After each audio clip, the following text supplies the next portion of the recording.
بسم الله الرحمن الرحیم ان الحمد للہ نحمده ونصلي على رسوله الکریم اما بعد۔ قابل احترام سامعین، اللہ کا فضل و کرم ہے کہ اللہ نے ہمیں زندگی میں اور ایک مرتبہ رمضان المبارک کا مہینہ عطا فرمایا۔ رمضان کا مہینہ قرآن کا مہینہ ہے۔ شہر رمضان الذی انزل فیہ القرآن، رمضان کا مہینہ وہ ہے جس میں اللہ نے قرآن کو نازل کیا۔ قرآن نصیحت ہے، اس لیے ہم سب کو قرآن سے جڑنا ہے، اس کی تلاوت کریں، اس کو سمجھنے کی کوشش کریں۔ اسی مناسبت سے ہم انشاءاللہ روزانہ ایک پارے کا خلاصہ تفسیر بیان کریں گے۔ سب سے پہلی سورت ترتیب کے اعتبار سے سورہ فاتحہ ہے۔ نزول کے اعتبار سے سورہ علق کی 5 آیتیں ہیں۔ فاتحہ اس کو اس لیے کہتے ہیں کہ اس سے قرآن کریم کا آغاز ہوتا ہے۔ اس کا ایک نام سورہ شفا بھی ہے کہ اس سے جسمانی اور روحانی شفا ملتی ہے۔ قرآن کریم روحانی اور جسمانی شفا ہے۔ حدیث میں حضور اکرم صلی اللہ علیہ وسلم نے فرمایا فی فاتحۃ الکتاب شفاء من کل داء، سورہ فاتحہ میں ہر بیماری سے شفا ہے۔ بندے کا یقین اور اعتماد شرط ہے۔ ابن قیم رحمۃ اللہ نے لکھا ہے کہ جسم میں جس جگہ درد ہو وہاں ہاتھ رکھ کر 7 مرتبہ سورہ فاتحہ پڑھیں، انشاءاللہ آرام ملے گا۔ اس کو ام القرآن بھی کہا جاتا ہے۔ یہ قرآن کی اصل ہے، خلاصہ ہے۔ قرآن مجید کے اندر اللہ نے 3 بنیادی عقائد کو بیان کیا: توحید، رسالت، آخرت۔ سورہ فاتحہ میں چند جملوں میں اس کو بیان کر دیا گیا۔ اب اس کا ترجمہ دیکھیں کہ الحمدللہ رب العالمین، تمام تعریفیں اللہ کے لیے ہے جو تمام جہانوں کا پالنے والا ہے۔ ہم رب کو پہچانیں، اس لیے کہ عالم ارواح میں رب کے بارے میں پوچھا گیا تھا۔ قبر میں جو سوال ہوگا رب کے بارے میں پوچھا جائے گا، اس لیے اس دنیا میں ہم اپنے رب کو پہچانیں۔ ان الذین قالوا ربنا اللہ، جن لوگوں نے کہا کہ ہمارا رب اللہ ہے، ثم استقاموا، پھر اس پر قائم رہے، تو فلا خوف علیہم ولا هم يحزنون، تو ان کو کوئی خوف نہیں ہوگا نہ وہ غمگین ہوں گے۔ الرحمن الرحیم، بہت مہربان، نہایت رحم کرنے والا۔ اللہ رحمان بھی ہے، رحیم بھی ہے۔ اس دنیا میں اس کی صفت سب کو ملتی ہے، کسی کو اپنی رحمت سے محروم نہیں کرتا، بارشیں برساتا ہے، کھلاتا پلاتا سب کو ہے۔ اور آخرت میں رحمت صرف مومنین کو ملے گی۔ مالک یوم الدین، اللہ تعالیٰ قیامت کے دن کا مالک ہے۔ ایک دن آئے گا سب کو اپنی زندگی کا حساب دینا ہوگا، کوئی بھاگ نہیں سکتا، سارے اختیارات اس کے ہاتھ میں ہوں گے، جس کو چاہے بخش دے، جس کو چاہے سزا دے۔ ایاک نعبد و ایاک نستعین، تیری ہی عبادت کرتے ہیں اور تجھ ہی سے مدد چاہتے ہیں۔ جب وہ رحمان ہے، رحیم ہے، تو ساری ضرورتیں اسی سے مانگے۔ اذا سألت فاسأل اللہ، حضور اکرم صلی اللہ علیہ وسلم نے فرمایا جب بھی مانگو اللہ سے مانگو۔ وَإِذَا اسْتَعَنْتَ فَاسْتَعِنْ بِاللَّهِ، جب بھی مدد مانگو اللہ سے مدد مانگو۔ مانگو اس سے جو دیتا ہے خوشی سے اور کہتا نہیں کسی سے۔ خدا کے علاوہ کسی سے مدد نہ مانگے، کسی کو مشکل کشا حاجت روا نہ سمجھے۔ اہدنا الصراط المستقیم، سب سے بڑی چیز ہدایت ہے۔ ہر نماز میں ہم اللہ سے مانگتے ہیں، اس لیے کہ کبھی بھی کسی وقت بھی انسان گمراہ ہو سکتا ہے۔ اب سیدھا راستہ کون سا ہے؟ اللہ نے متعین کر دیا کہ صراط الذین انعمت علیہم، ان لوگوں کا راستہ جن پر آپ نے انعام کیا۔ وہ کون لوگ ہیں؟ 4 قسم کے لوگ ہیں۔ اولئک الذین انعم اللہ علیہم من النبیین والصدیقین والشہداء والصالحین، انبیاء، صدیقین، شہداء، صالحین، ان کے راستے پر چلا۔ غیر المغضوب علیہم ولا الضالین، ان لوگوں کے راستے پر نہیں جن پر تیرا غصہ نازل ہوا، جو لوگ گمراہ تھے، یعنی یہود و نصارہ کے راستے پر نہ چلا۔ حدیث میں ہے کہ جب امام غیر المغضوب علیہم ولا الضالین کہے تو تم آمین کہو، اور حنفیہ کا مسلک یہ ہے کہ آمین آہستہ کہے۔ جس کی آمین فرشتوں کی آمین سے مل جائے اس کے پچھلے گناہ معاف کر دیے جائیں گے۔ سورہ فاتحہ کے بعد سورہ بقرہ ہے، قرآن مجید کی سب سے بڑی سورت ہے، کئی احکامات اللہ نے اس میں بیان فرمائے۔ سورہ بقرہ کی فضیلت میں حضور اکرم صلی اللہ علیہ وسلم نے فرمایا لا تجعلوا بیوتکم المقابر، کہ تمہارے گھروں کو قبرستان نہ بناؤ، یعنی گھروں کے اندر سناٹا نہیں ہونا چاہیے، ذکر و تلاوت کے ذریعے سے گھر کو آباد رکھو۔ ان الشیطان ینفر من البیت الذی تقرأ فیہ سورۃ البقرہ، جس گھر میں سورہ بقرہ پڑھی جاتی ہے شیطان وہاں سے بھاگ جاتا ہے۔ آپ غور کریں کہ گھر میں لڑائیاں کیوں ہوتی ہے؟ شیطان کی وجہ سے۔ شیطان جب نکل جائے گا، بھاگ جائے گا، لڑائیاں ختم ہو جائے گی۔ الف لام میم حرف مقطعات ہیں، اس کے بارے میں مفسرین نے لکھا ہے اللہ اعلم بمرادہ، کہ اس کے معنی اللہ ہی جانتے ہیں۔ صرف الف لام میم پڑھنے پر 30 نیکیاں ملتی ہیں، ایک حرف پر 10 نیکیاں ملتی ہیں، اس لیے اس قرآن کریم کی خوب تلاوت کریں۔ ذالک الکتاب لا ریب فیہ، قرآن کا اللہ نے تعارف کرایا، یہ وہ کتاب ہے جس میں کوئی شک اور شبہ نہیں۔ پہلا سبق یہ ہے کہ پڑھو اس یقین کے ساتھ کہ اس کے واقعات میں، اس کے احکامات کے اندر کوئی شک نہیں۔ ھدی للمتقین، یہ کتاب ہدایت ہے متقیوں کے لیے، ھدی للناس بھی ہے، سارے انسانوں کے لیے ہدایت ہے یہ کتاب۔ اسی قرآن کریم سے ہدایت ملے گی، اگر اسی کتاب کو جزدان میں رکھ دیں گے تو دنیا ہدایت سے محروم ہو جائے گی۔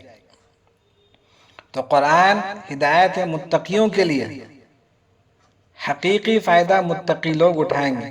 اگر متقی بننا چاہتے ہو تو قرآن کو رہبر بناؤ۔ تقوی پر جمانے والی کتاب یہ قرآن ہے۔ ہم نے سورہ فاتحہ میں اللہ سے صراط مستقیم مانگا تھا۔ صراط مستقیم کون سا راستہ ہے؟ قرآن کا راستہ ہے۔ پھر آگے اللہ نے متقیوں کے چند صفات بیان فرمائے۔ کہنے کو ہر آدمی کہے گا کہ میں متقی ہوں، حقیقی متقی وہ ہے جن کے اندر یہ صفات ہو۔ پہلی صفت الذین یؤمنون بالغیب، جو غیب پر ایمان رکھتے ہیں۔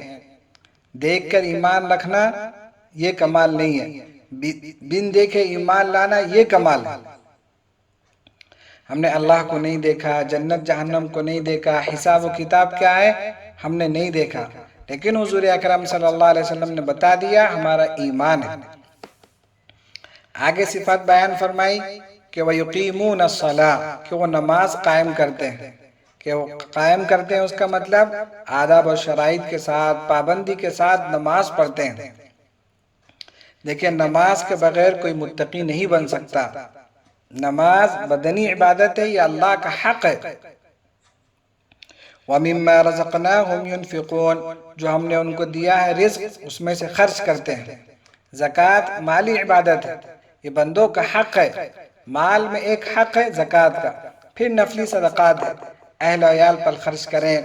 جو ہم بیوی پر، بچوں پر مال خرچ کرتے ہیں اس پر بھی ثواب ملتا ہے، حتیٰ کہ بیوی کے منہ میں لقمہ ڈالنے پر بھی ثواب ملتا ہے۔ حدیث میں حضور اکرم صلی اللہ علیہ وسلم نے فرمایا سب سے افضل دینار یعنی پیسہ وہ ہے جو بیوی بچوں پر خرچ کیا جائے۔ اس لیے بیوی بچوں پر خوب خرچ کریں، بخل سے اپنے آپ کو دور رکھیں۔ والذین یؤمنون بما انزل الیک وما انزل من قبلک، قرآن پر بھی ایمان اور اس سے پہلی کتابوں پر ایمان۔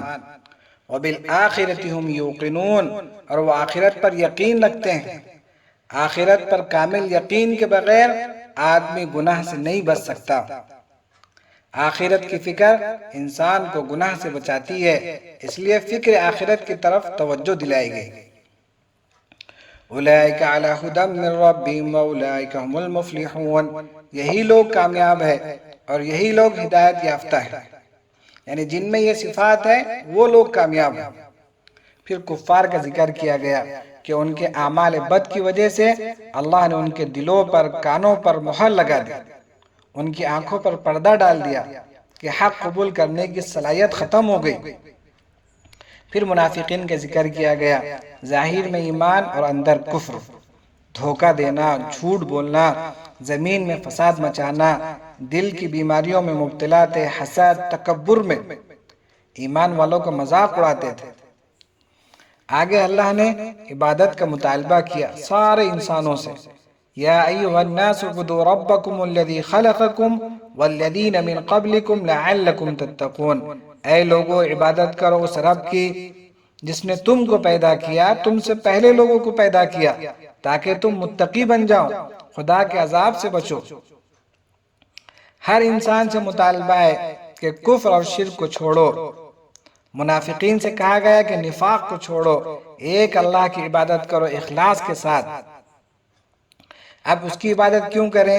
اس لیے کہ الذی جعل لکم الارض فراشا، کہ اس نے زمین کو فرش بنایا، آسمان کو چھت بنایا، آسمان سے پانی برسایا اور اس سے تمہارے لیے غذا کے پھل پیدا کیے۔ فلا تجعلوا للہ اندادا، اس کے علاوہ کسی کو نہ پکارو، کسی کو ہمسر نہ بناؤ، کسی کو شریک نہ کرو۔ جو سب کو کھلاتا ہے، سب کو روزی دیتا ہے، اسی کو معبود سمجھو، اسی کی عبادت کرو۔ آگے ایمان اور اعمال صالحہ پر جنت کی خوشخبری سنائی دی گئی کہ وَبَشِّرِ الَّذِينَ آمَنُوا وَعَمِلُوا الصَّالِحَاتِ أَنَّ لَهُمْ جَنَّاتٍ تَجْرِي مِن تَحْتِهَا الْأَنْهَارُ، دو چیزوں پر جنت کے حقدار بنو گے، ایمان اور اعمال صالحہ۔ اس پر ہم محنت کریں، یہی کام آنے والی چیزیں ہیں۔ حضرت آدم علیہ السلام کو خلیفۃ اللہ بنایا، اس کا ذکر کیا گیا جو انسانیت کے لیے ایک اعزاز ہے کہ خلیفہ اس کو کہتے ہیں جو زمین میں اللہ کی شریعت کو نافذ کرے۔ آگے بنی اسرائیل کا ذکر ہے کہ اسرائیل حضرت یعقوب علیہ السلام کا لقب ہے کہ ان کی اولاد کو اور خاندان کو بنی اسرائیل کہتے ہیں۔ ان کی بعض اخلاقی برائیوں کا بیان ہے جس کی وجہ سے ذلت ان کا مقدر بنی۔ چند بری صفات کا بیان ہے ان کی کہ حق کو باطل سے ملاتے تھے، حق کو چھپاتے تھے۔